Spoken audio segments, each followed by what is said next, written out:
আসসালামু আলাইকুম। Welcome back to my channel. আশা করি আপনারা সবাই ভালো আছেন। আলহামদুলিল্লাহ আমরা সবাই ভালো আছি। আজকের এই রেসিপিটা হচ্ছে আমাদের দাদি-নানিদের রেসিপি। আপনারা পুরোটা ভিডিও দেখতে থাকুন। আশা করি আপনাদের কাছে ভালো লাগবে।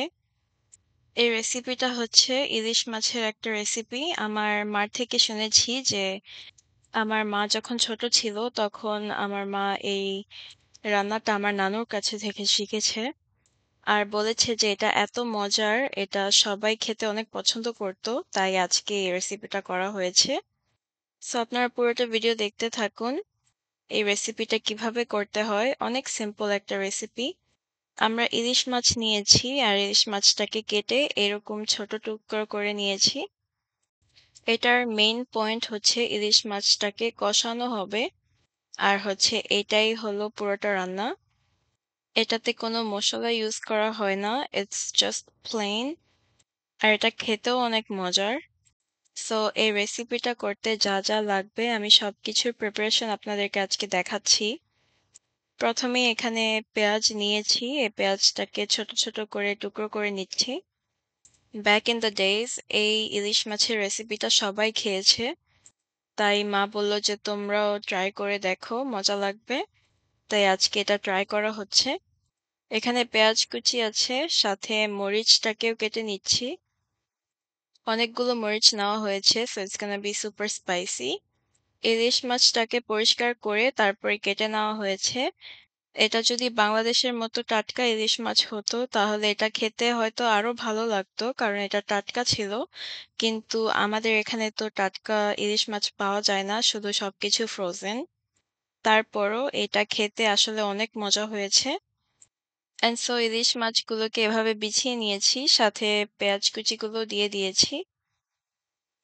সবগুলোই লাগবে, সো সবগুলোই ইউজ করে নিচ্ছি। It already looks pretty. এখন আমি কাঁচামরিচটাকে দিয়ে দিচ্ছি, যেগুলো কেটে রেখেছিলাম। দিয়ে দিচ্ছি স্বাদ মতো লবণ। এই রেসিপিটা অনেক সিম্পল, আপনারা সবাই ট্রাই করতে পারবেন। এটাতে কোনো মশলা দেওয়া হয় না, জাস্ট হালকা একটু হলুদ দেওয়া হয়েছে। এটা দিয়েই এখন ভালো করে মিক্স করে নিব, আর কিছুই দিব না এটার মধ্যে। এটার মেইন পয়েন্টটাই হচ্ছে ইলিশ মাছ, কাঁচামরিচ আর হচ্ছে পেঁয়াজ। আমরা এটার মধ্যে কোনো তেলও ইউজ করিনি। এটা তেল ছাড়া রান্না করা হবে, সো পানিটা আমরা পরে দিব, এখন না। হালকা একটু লাইম জুস দিয়ে দিয়েছি, তারপরে এটাকে ভালো করে মিক্স করে নিচ্ছি। এটা হচ্ছে আমার ফার্স্ট টাইম এই রেসিপিটা ট্রাই করছি, and I was super excited because I never had ilish maach like this.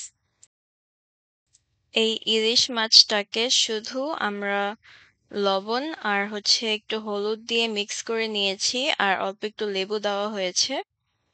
And that's all it. আর কোনো মশলা ইউজ করব না।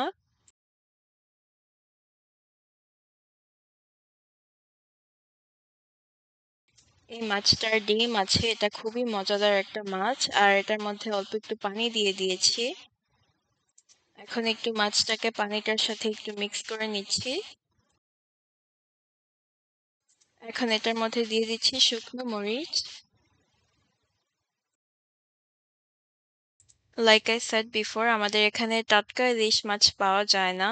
সো আপনারা যদি টাটকা ইলিশ মাছের এই রেসিপিটা করে দেখেন তাহলে আপনাদের কাছে খেতে আরো মজা লাগবে। এখানে মাছটা বয়েল হচ্ছে, অ্যান্ড অলরেডি মাছের একটা স্মেল এসেছে, and it smells really good. এই মাছটা আরো কিছুক্ষণ জাল দিতে হবে যেন মাছটা ভালো করে কুক হয়। তো এটাকে আমি আবার ঢেকে দিয়েছি। আমি মিডিয়াম হিটে রেখে মাছটাকে জাল দিচ্ছি, আর হচ্ছে কিছুক্ষণ পর পর ঢেকে দিচ্ছি। এইভাবে করেই আজকের এই মাছের রেসিপিটা করা হচ্ছে। Super simple, anyone can make this, and most of all it tastes really good with a hint of spice from the chilies. এখন এটাকে হালকা করে একটু নেড়ে নিব আমি। আমাদের বাগান থেকে লেবু পাতা এনে দিয়ে দিয়েছি। এটার সুন্দর একটা স্মেল আসবে। এখন এটাকে আরো কিছুক্ষণ আমি ঢেকে রেখে দিব। এইভাবে করেই তৈরি হয়ে গেছে আমাদের ইলিশ মাছের কষানোর রেসিপি। এটা দেখতেও অনেক সুন্দর হয়েছে আর এটা খেতেও মজা হয়েছে। এটার ঝোলটা এত মজা হয়েছে। আর ইলিশ মাছটা খেতে অনেক ভালো হয়েছে। ইলিশ মাছটা অনেক সফট ছিল এটা যখন খেয়েছি। It was so soft that it was melting in my mouth. And the soup itself is just too good. And it was spicy as well. I really enjoyed eating this fish. আজকের খাবারটা অনেক basic ছিল, so all we had was this ilish much and some potato. একসাথে অনেক তরকারি খেলে স্বাদটা পাবো না, so এই ইলিশ মাছটাকে নিয়েছি আর হচ্ছে আলু ভর্তা বানিয়েছিলাম, সেই আলু ভর্তাটাকেই খেয়ে নিচ্ছি। আর আমাদের এখানে অনেক গরম পড়েছে, তাই বেশি কিছু রান্না করিনি। এখানে হচ্ছে 100 ডিগ্রির উপরে Fahrenheit and it is so hot, চুলার সামনেই যাওয়া যায় না। তারপরও এই রেসিপিটা করা হয়েছে। অনেক সিম্পল একটা রেসিপি, বেশি সময় লাগেনি এটা রান্না করতে। তাড়াতাড়ি রান্না করে কিচেন থেকে বের হয়ে গিয়েছি কারণ এত গরম ছিল। আর দেখুন মাছটা অনেক সফট আর মাছগুলোকে ছোট করে পিস করে খেলে অনেক ভালো লাগে। অ্যান্ড হচ্ছে আমি নিসাকে পিক আপ করে তারপরে একা একা বসে খেয়েছি। আমার আগে মা খেয়ে ফেলেছে। আর হচ্ছে আপু লাবিবকে পিক আপ করতে গিয়েছে, তাই সবাই একসাথে বসিনি। আমি একাই বসেছি খাওয়ার জন্য। আর এই তরকারিটা বাই ইটসেলফ এটা খেতে অনেক মজা হয়েছে অ্যান্ড এটা হচ্ছে ডিম। ডিমটাও খেতে অনেক মজা হয়েছে and like I said it was really spicy. But overall এটা খেতে অনেক মজা লেগেছে। আপনারা কিন্তু অবশ্যই বাড়িতে ট্রাই করে দেখবেন, কারণ আপনারা যদি ট্রাই না করেন তাহলে বুঝবেন কিভাবে যে এইভাবেও ইলিশ মাছ খাওয়া যায়। আমাদের দাদি নানিরা এইভাবে করেই ইলিশ মাছ খেয়েছে তাদের তাদের সময়।